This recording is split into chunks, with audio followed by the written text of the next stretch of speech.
시청자 여러분 안녕하십니까? 이제 이 시간은 동물의 설계적 증거들을 살펴보겠습니다.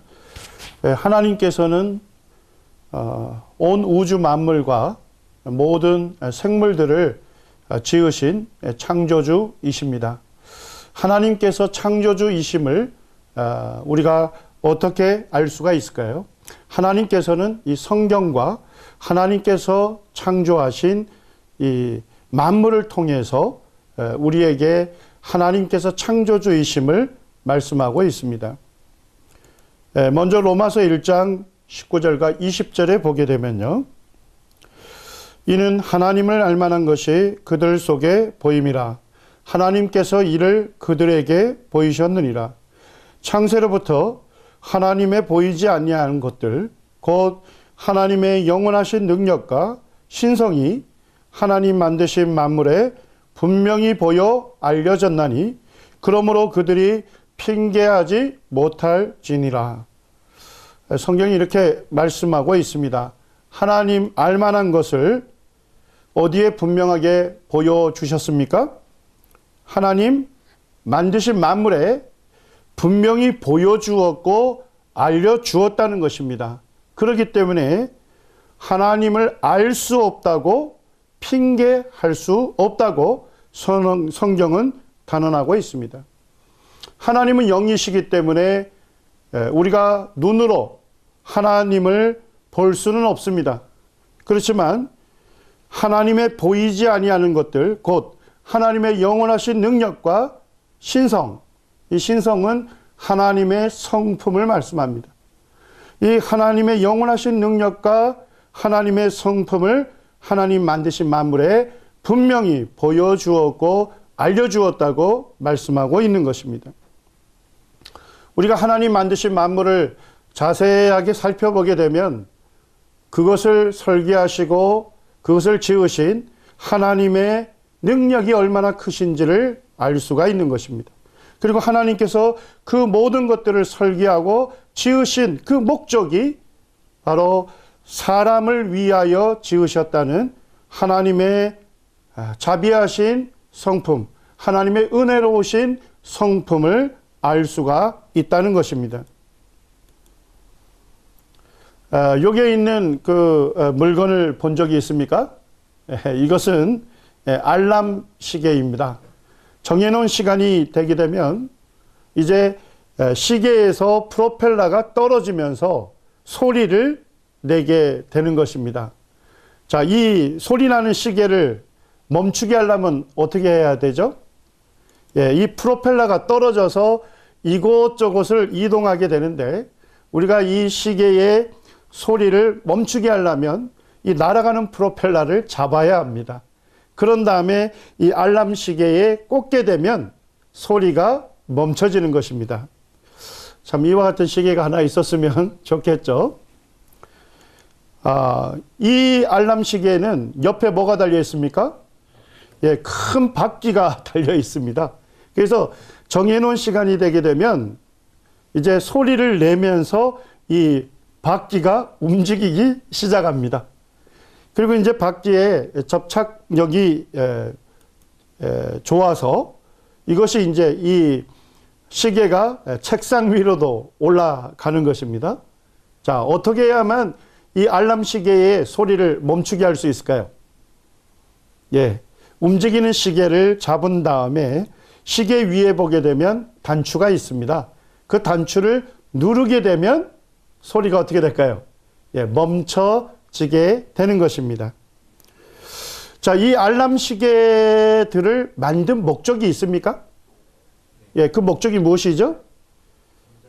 잠자는 사람을 효과적으로 깨우기 위한 목적으로 이것을 만들었다는 것을 알 수가 있는 것입니다.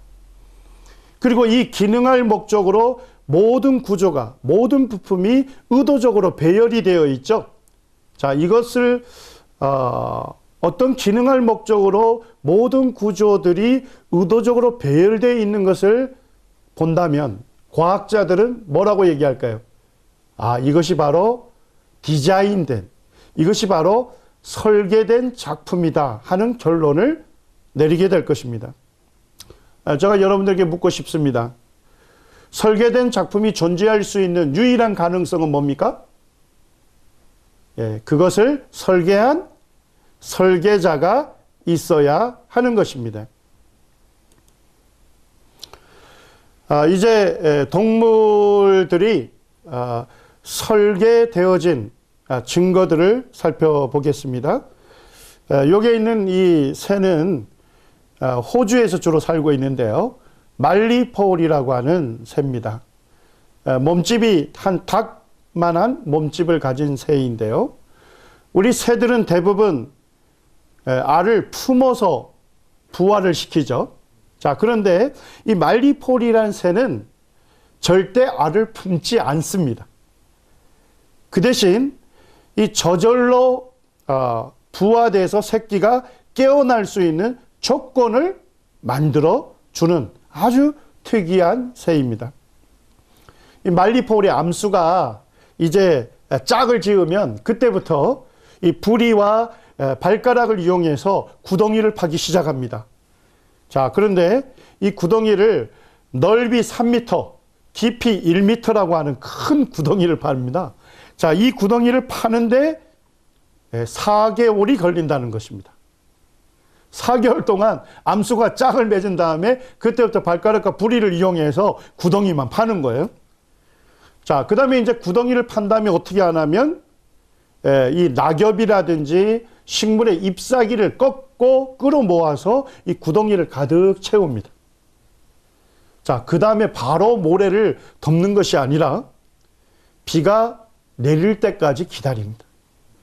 이제 비가 추적추적 내려서 이 안에 있는 낙엽과 잎사귀를 충분하게 적시면 그 다음에 이제 이 말리포울은 모래 무덤을 쌓습니다. 넓이 5m, 높이 1m의 큰 모래 무덤을 쌓게 되는 것입니다.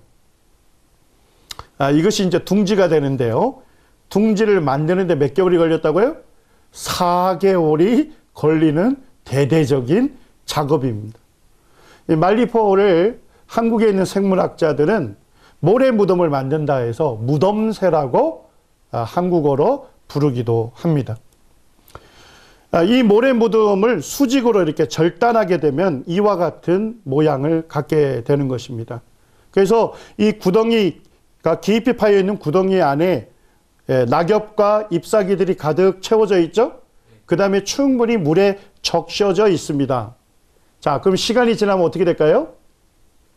여기에 있는 낙엽과 식물들이 부패하게 되고 이제 어떻게 될까요? 부패하면서 열을 만들어 내는 것입니다.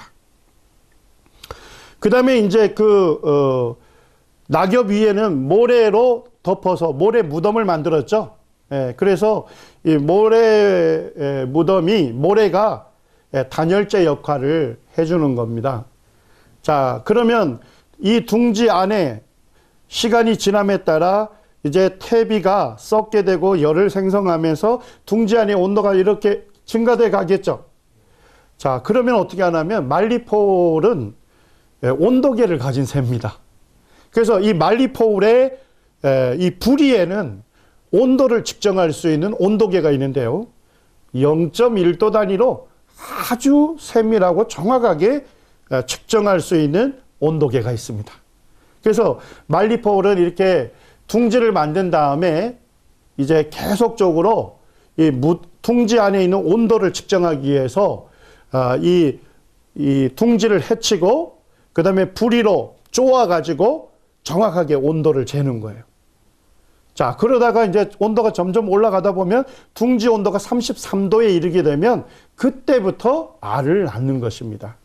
그래서 33도가 되게 되면 이 넓이 5m, 높이 1m의 이 둥지지 않습니까? 그래서 1m 정도를 헤치게 되는 겁니다. 헤친 다음에 이제 퇴비가 있는 그곳에다가 알을 하나 낳습니다. 자, 그 다음에 어떻게 할까요? 한꺼번에 모든 알을 다 낳는 게 아니고 하나만 낳는 거예요. 그리고 이제 다시금 이 무덤을 덮습니다. 자, 그런 다음에 6일이 지난 다음에 또 하나의 알을 낳습니다. 자, 그러면서 이 둥지의 온도를 정확하게 33도로 유지합니다. 자, 낮에는 어떻습니까? 태양빛이 강렬하죠. 자, 그러면 둥지의 온도가 어떻게 될 수 있습니까? 올라갈 수 있습니다. 그러면 이 말리포울이 온도를 측정한 다음에 33도 올라가려 하면 그때는 이 모래, 이 둥지를 덮고 있는 게 모래잖아요. 그 모래를 약간 파헤쳐서 통풍이 되게 합니다. 이제 통풍이 되게 되면 이제 이 둥지의 온도가 약간 떨어지게 되는 것입니다. 자, 밤이 되면 어떻겠습니까? 이제 추워지게 되면 둥지의 온도가 내려갈 수 있죠? 자, 그렇게 해서 온도를 측정해 보니까 33도보다 내려가려 한다. 그럼 어떻게 할까요? 이제 모래를 더 쌓아 올리고 주변에 있는 낙엽까지 끌어모아서 보온을 시켜줍니다. 이렇게 해서 밤낮으로 둥지의 온도를 정확하게 33도로 유지를 하는 겁니다. 자, 이제 6일마다 알을 하나씩 낳는 거예요. 그 알 낳을 때마다 어떻게 해야 돼요? 무덤을 파헤치고 알을 낳은 다음에 다시 무덤을 덮는, 이것을 반복하게 되고요. 보통 알을 25개가 낳는데요. 자, 알을 낳는 데만 걸리는 시간이 몇 개월입니까? 알을 낳는 데만도 5개월이 걸리게 되는 것입니다. 자, 그 다음에 이제 알이 어떻게 되겠습니까? 부화되는 기간이 있을 거 아닙니까? 자, 그러면 부화되는 기간이 대충 보면 어느 정도죠? 2개월 정도가 되는 것입니다. 자, 그러면 마지막 알이 부화되는 데까지, 둥지가 만들어지고 마지막 알이 부화되는 데까지 전체 어느 정도 기간이 걸립니까? 자, 둥지 만드는데 몇 개월 걸렸어요? 4개월 걸렸잖아요. 자, 알을 다 낳는데 몇 개월 걸렸어요? 5개월이 걸렸습니다. 자, 그럼 마지막 알이 부화되는데 2개월이 걸립니다. 자, 그럼 총 몇 개월입니까? 11개월이라고 하는 긴 기간을 통해서 알을 낳고 그 다음에 알을 부화시켜서 새끼를 이제 낳게 되는 것입니다. 자, 그 다음에 이제 알에서 새끼가 부화됐을 때, 자, 그 말리포울의 새끼는 어디에 위치합니까? 둥지 속에 있을 거예요.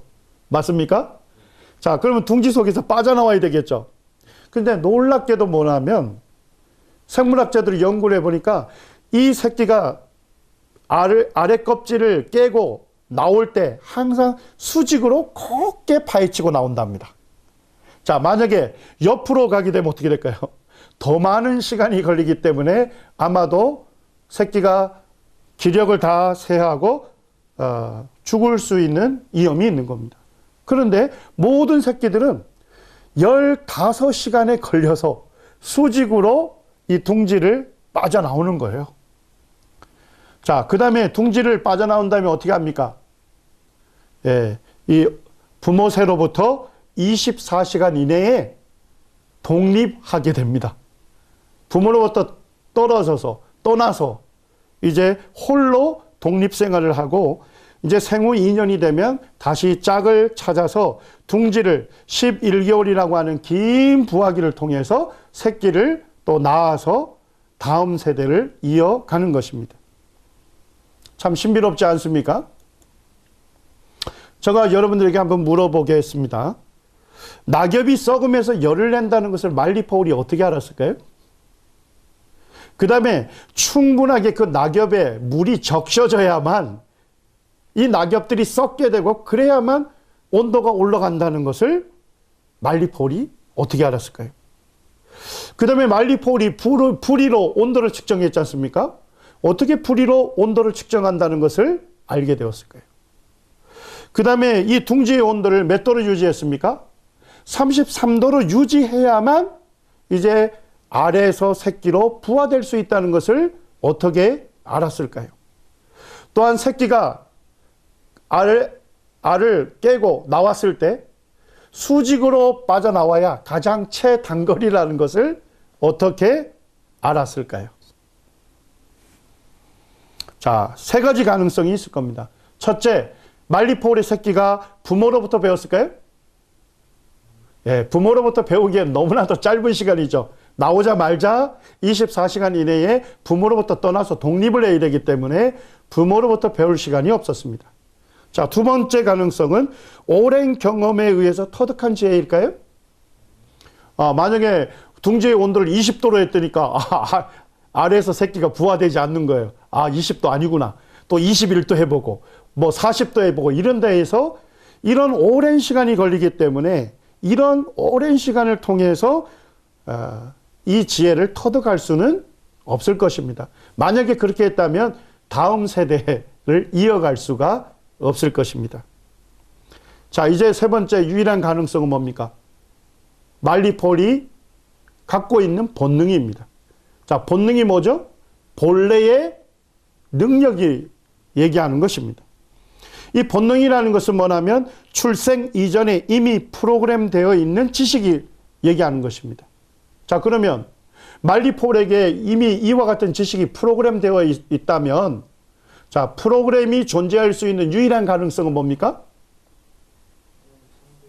프로그램이 있다는 것은 프로그래머가 있어야 하는 것입니다.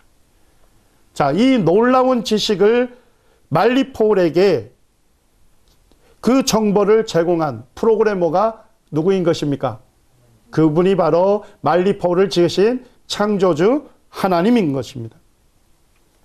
시편 104편 24절에 이렇게 말씀하고 있습니다. 여호와여, 주께서 하신 일이 어찌 그리 많은지요. 주께서 지혜로 그들을 다 지으셨으니 주께서 지으신 것들이 땅에 가득하니이다. 말리폴이 갖고 있는 이 본능, 생존을 위한 본능은 바로 하나님께서 말리폴에게 주신 하나님의 지혜다 하는 것을 우리는 알 수가 있는 것입니다. 이제 두 번째 생물로는 아주 크기가 작은 꿀벌에 대해서 좀 살펴보겠습니다. 꿀벌은 우리가 자주 볼 수가 있고 크기가 작기 때문에 우리가 미물이라고 생각을 합니다. 자, 그런데요, 꿀벌이 집을 지을 때 맥각형으로 집을 짓죠? 정육각형으로 벌집을 짓습니다. 우리나라 꿀벌만 그런 것이 아니고 아메리카나 또 유럽이나 세계 어느 곳에 있는 꿀벌들이라도 모두 다 이 벌집을 정육각형으로 짓습니다. 자, 왜 정육각형으로 짓는지 아십니까? 자, 일단은 이 꿀벌이 벌집을 지을 때 재료를 어디에서 구할까요? 이 생물학자들이 연구를 해보니까 이 꿀벌의 배 부분이 있지 않습니까? 그 배 부분에 보게 되면 틈새가 나 있습니다. 틈새. 그리고 이 자기 몸 안에서 이 사진에 보게 되면 하얀 아주 얇은 구조를 이 배의 틈새를 통해서 바깥으로 나오게 합니다. 이걸 밀랍이라고 합니다. 그래서 우리가 꿀벌 자체가 크기가 매우 작지 않습니까? 자, 그러면 꿀벌 몸에서 나오는 이 밀랍의 양도 어떻겠습니까? 매우 적겠죠. 그러니까 벌집을 짓는 재료가 아주 희귀한 극소량의 재료이다 하는 것을 알 수가 있는 것입니다. 그래서 이 꿀벌들은 이 밀랍을 자기 그 부리에 보게 되면 이 효소가 있거든요. 효소가 이제 침 같은 것입니다. 그래서 이 효소로 이 밀랍을 녹여가지고 벌집을 짓는 거예요.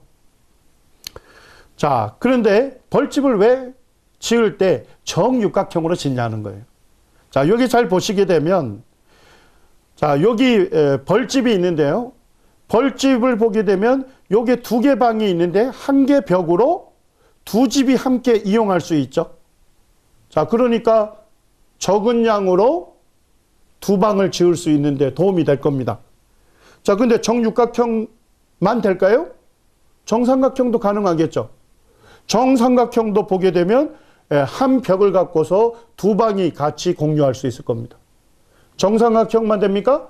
정사각형도 가능하겠죠? 한 벽으로 두 방을 같이 사용할 수 있습니다. 정육각형도 그렇습니다. 자, 그런데 왜 정삼각형이나 정사각형을 선택하지 않고 정육각형으로만 벌집을 지을까요?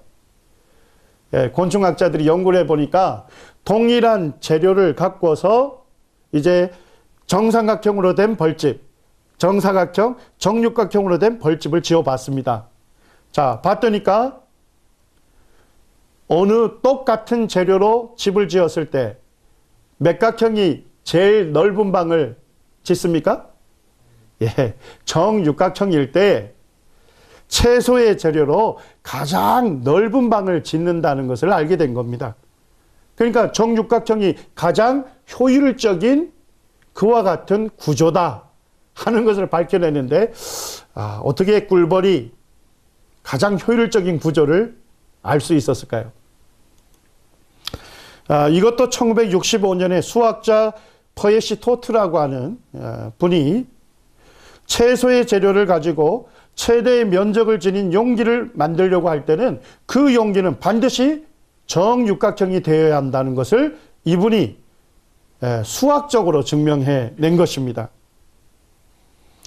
이분의 논문을 보게 되면 변이 고든 요철형 다각형 가운데 정육각형이 가장 효율이 높은 도형이다 하는 것을 아주 길고 복잡한 수식을 동원해서 밝혀낸 것입니다. 결국 이분이 밝혀낸 것이 뭡니까? 벌집의 구조가 가장 효율적인 구조다 하는 것을 이분이 수학적으로 증명해 낸 것입니다. 자, 우리가 볼 때는 꿀벌 참 미물인데 어떻게 가장 효율적인 도형인 정육각형을 알고 그 정육각형으로 벌집을 지을 수 있었을까요? 오늘날 곤충학자들이 참 이것이 너무나도 신비롭다 하는 것을 말하고 있습니다. 근데 이제 이 정육각형이라는 구조는 가장 효율적인 도형일 뿐만 아니라 건축공학적으로 가장 튼튼한 구조입니다. 여러분들 KTX 타보셨죠? KTX 앞쪽을 보게 되면 이렇게 튀어나와 있는 부분이 있습니다. 그 튀어나온 부분을 허니콤이라고 합니다. 자, 이 허니콤을 만드는 회사의 로고입니다. 자, 회사의 로고가 뭘 닮았습니까? 정육각형의 벌집을 로고로 만들어냈습니다. 이 허니콤에 있는 것을 열어보게 되면 이 벌집의 구조인 정육각형으로 된 알루미늄, 합금, 셀들이 그 안에 빼곡하게 채워져 있습니다. KTX는 얼마나 안전하냐면요. 보통 KTX가 시속 300km로 달리거든요. 그런데 700kg짜리 장애물하고 충돌을 해도 이 충격이 사람이 머물러 있는 객실로 전달되지 않는다는 것입니다. 그 정도로 허니콤, 이 정육각형으로 만들어진 알루미늄, 합금, 이 셀이 얼마나 튼튼한 구조인지를 알 수가 있는 것입니다. 우리 예를 들게 되면 로켓의 벽 같은데 우리가 우주선을 쏘게 되면 엄청난 압력을 받을 거 아닙니까? 근데 그와 같은 엄청난 압력을 받는 곳에는 다 정육각형 셀로 되어 있습니다. 그래서 우주선 바깥도 이제 합금 철판이 있고 그 사이에 정육각형 셀들이 들어가 있고 그 다음에 안쪽에 또 이 철판이 있는 겁니다. 이런 식으로 엄청난 압력을 받는 곳에는 항상 가장 튼튼한 구조인 정육각형의 구조를 갖도록 한다는 것입니다. 그 다음에 이제 꿀벌의 신비한 것은 여기서 멈추지 않는데요. 꿀벌의 그 벌집 안에 이제 꿀벌의 개체수가 많아지면 어떻게 되겠습니까? 함께 살기 어렵겠죠. 그래서 분가를 하게 됩니다. 자, 그러면 절반 정도 되는 이 벌들이 다른 곳으로 이사하게 되는 거예요. 자, 이사하면 어떻게 해야 합니까? 집을 지어야 되겠죠? 자, 우리 사람들은 집을 뭐부터 짓습니까? 뭐 기초를 만들고 그 다음에 1층, 2층, 3층 이렇게 차례대로 집을 지어가잖아요. 근데 꿀벌들은 그러지 않습니다. 꿀벌들은 그렇게 지었다가는 어떻게 해요? 너무 많은 시간이 걸릴 거 아니에요. 그러면 천적으로부터 다 노출이 되기 때문에 그들은 죽게 될 것입니다. 그래서 이 꿀벌들은 절반 정도가 다른 곳으로 날아가서 집을 지을 때 어떻게 짓냐면 여러 군데에서 그룹을 지어가지고 바깥에서부터 지어 들어옵니다. 사방에서 지어 들어오는데 가운데 들어오게 되면 정중앙에 오게 되면 우리 옷의 지퍼에 이가 딱 들어맞듯이 정중앙에 완전히 딱 들어맞게끔 그렇게 만든다는 것입니다. 이 과학자 중에 갈릴레오 갈릴레이라고 하는 분을 잘 아시죠? 그분이 이제 꿀벌이 벌집을 짓는 것들을 관측했습니다. 동시다발적으로 건축을 시작해서 지퍼로 끼워 맞춘 듯한 정확한 결합을 해내는 것을 보면서 갈릴레이가 이런 생각을 합니다. 꿀벌들에게 수학적인 이해가 없었다면 어떻게 그토록 정확한 벌집을 지을 수 있을까?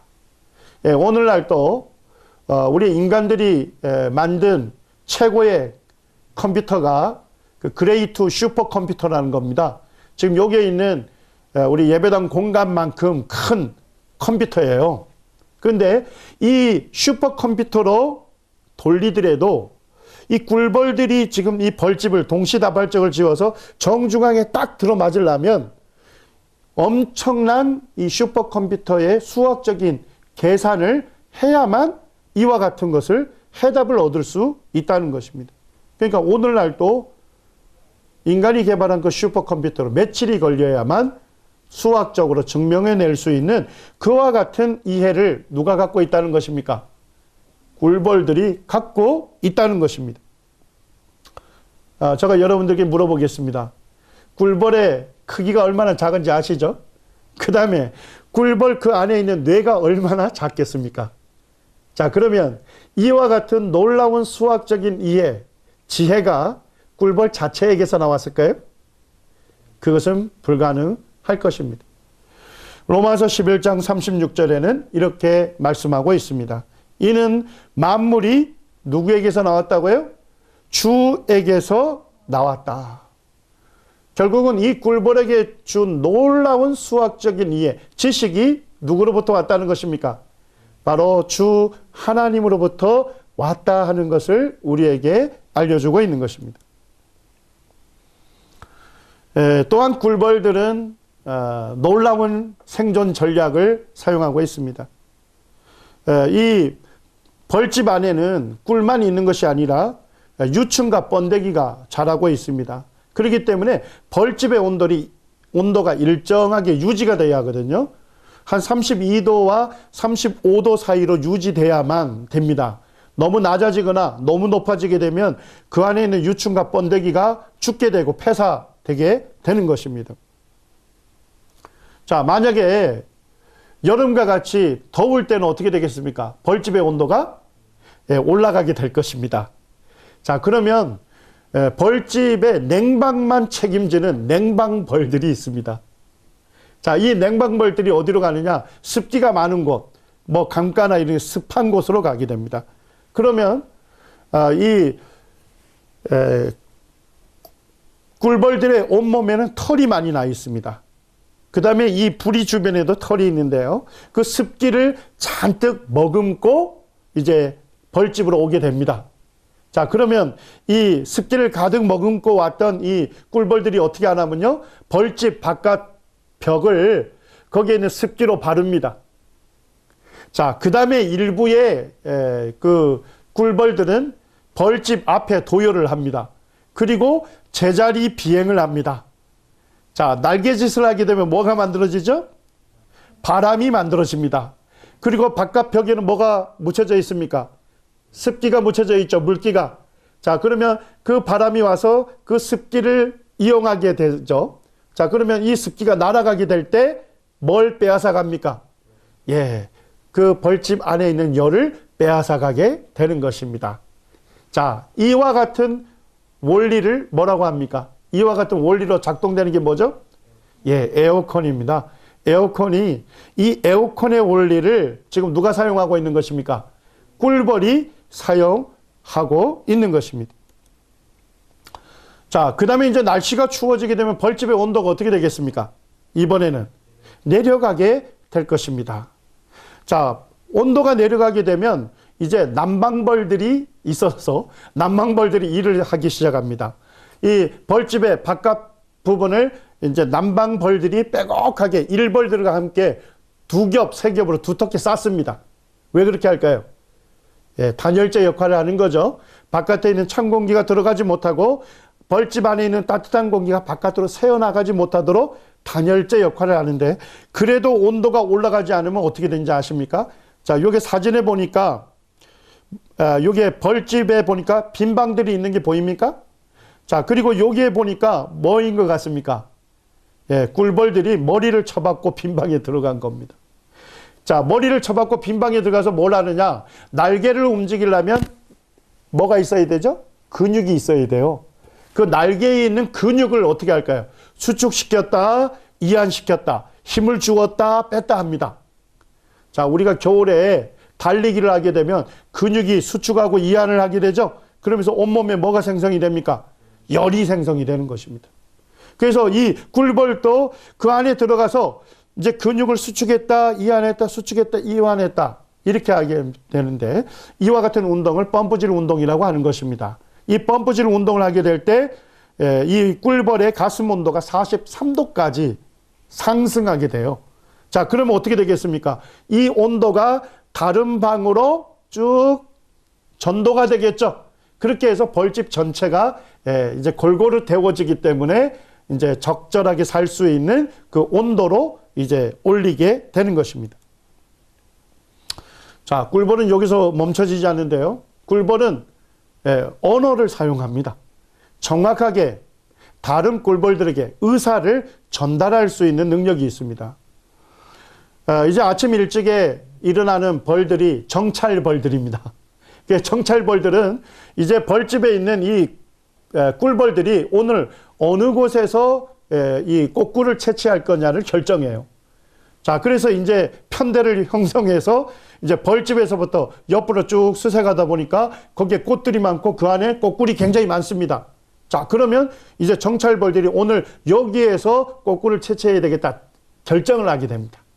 자, 그러면서 이제 그 꽃꿀이 있는 데서부터 벌집까지를 한 7번, 8번 왕복한답니다. 자, 왜 왕복을 할까요? 예, 직선 거리 경로를 찾아내고 그 다음에 그 거리를 측정하는 거예요. 그래서 거리를 측정하는데 벌집에서 오늘 채취할 꽃꿀까지 거리가 50m 이내로 가깝다 이러면 이제 이 정찰벌들이 벌집으로 와서 서클 댄스, 원형춤을 춥니다. 자, 그럼 원형춤을 추게 되면 그 안에 있는 일벌들이 무슨 정보 받아들일까요? 아, 오늘 채취할 꽃들이 꿀이 있는 곳이 벌집으로부터 매우 가깝구나 하는 정보를 받아들입니다. 자, 근데 50m보다 더 멀다 그러면 어떻게 할까요? 여기 보면 팔자형 꼬리춤을 춥니다. 그래서 여기에서 이 꿀벌이 돌아서 다시 와서 꼬리를 이렇게 추고 다시 또 원래대로 오면서 팔자형 꼬리춤을 춥니다. 자, 그러면 일벌들이 무슨 정보 받아들일까요? 아, 오늘 채취할 꽃꿀이 벌집으로부터 멀리 떨어져 있다 하는 것을 알게 되는 것입니다. 그 다음에 이제 춤의 회전수에 의해서 정확한 거리 정보를 전달하게 된답니다. 만약에 100m 정도 떨어져 있다면 춤을 출 때 한 번 회전할 때 9회 내지 10회를 회전한답니다. 그러면 100m 정도 떨어져 있다는 정보를 알려준다는 겁니다. 그 다음에 4회 내지 5회 회전하면요 1000m 정도 떨어져 있다는 겁니다. 자, 2번 정도 회전하면요 6000m 떨어져 있다는 정보를 일벌들에게 전달하게 되는 겁니다. 자, 이것을 밝혀낸 분이 폰 프리시라고 하는 분인데 이것을 통해서 이분이 노벨상을 받았던 것입니다. 자, 우리가 이 일벌들이 말이죠. 자기들이 채취할 꽃들이 벌집으로부터 얼마만큼 떨어졌다는 정보는 받았는데 만약에 벌집으로부터 어느 방향에 있다는 정보를 안 주게 된다면 이게 일벌들에게 도움이 될까요? 안 될까요? 거리만 알려주고 방향을 안 알려준다면 별로 도움이 되지 않을 것입니다. 자, 그런데 정찰벌들은 방향까지도 정확하게 알려준다는 것입니다. 여기서 보게 되면 수직으로 꼬리를 흔들게 되죠. 수직으로 흔들면 무슨 정보를 줍니까? 이제 꼬꿀들이 어디에 있다는 것입니까? 벌집 위쪽에 많다 하는 것을 방향을 알려주는 것입니다. 그 다음에 여기서 보니까 꼬리를 이렇게 흔드는데 수직에 대해서 몇 도 정도 됩니까? 120도 정도 된다. 요 꼬리로 흔들게 되면 다른 일벌들이 이제 벌집과 태양이 수직으로 있겠죠. 거기로부터 이제 120도 각도에 뭐가 있다는 거예요? 꼬꿀들이 있다는 것을 방향을 알려준다는 것입니다. 그래서 정찰벌들이 그 거리하고 방향을 정확하게 알려주기 때문에 일벌들이 바로 날아가서 거기서부터 꼬꿀을 채취하게 되는 것입니다. 또한 이 꿀벌들은 꼬꿀을 수집하는 전략이 있습니다. 자, 꼬꿀을 이렇게 채취하다 보면 다 떨어질 수 있겠죠. 자, 그러면 어떻게 할까요? 자기 몸 안에서 아주 짙은 냄새가 나는 화학 물질을 거기다 떨어뜨려 놓습니다. 자, 그러면 다른 일벌들이 꼬꿀을 채취하기 전에 그 주변에 와서 그 짙은 냄새를 맡으면 무슨 정보를 받아들일까요? 여기에는 꼬꿀이 없어 하는 정보를 받아들이기 때문에 허탕치지 않는다는 것입니다. 자, 그런데 시간이 지나면 다시 어떻게 될까요? 꼬꿀이 그 안에 채워지잖아요. 그러면 이 화학 물질이 사라지도록 설계되어 있다는 것입니다. 그래서 이 아주 효과적인 전략을 사용한다는 것을 알 수가 있습니다. 그 다음에 이제 마지막으로 보게 되면 이 꿀벌들이 말이죠. 해바라기 꽃에서 꼬꿀을 채취합니다. 자, 그럼 꼬꿀을 채취할 때 온몸의 털에 뭐가 묻겠습니까? 해바라기 꽃가루가 묻겠죠. 맞습니까? 자, 그런데 돌아오다 보니까 저쪽에 나팔꽃에 꼬꿀이 많아요. 자, 그러면 나팔꽃에 가서 꼬꿀을 채취할까요? 안 할까요? 채취하지 않습니다. 놀라운 것은 뭐냐면 그 벌집 한 벌집 안에 있는 꿀벌들은 그날 하루만큼은 뭐예요? 정찰벌이 결정해 준 그 꽃에서만 꼬꿀을 채취한다는 것입니다. 자, 그러면 이와 같은 전략이 꿀벌에게 유리할까요? 자, 꿀벌에게 유리하려면 어떻게 하면 돼요? 어떤 꽃이든 상관없이 많은 꿀만 채취한다면 꿀벌에게 이점이 될 거예요. 맞죠? 자, 그런데 만약에 꿀벌들이 그렇게 한다면 무슨 문제가 생길까요? 자, 해바라기 꽃에서 꼬꿀을 채취할 때 온몸에 뭐가 묻습니까? 해바라기 꽃가루가 묻겠죠?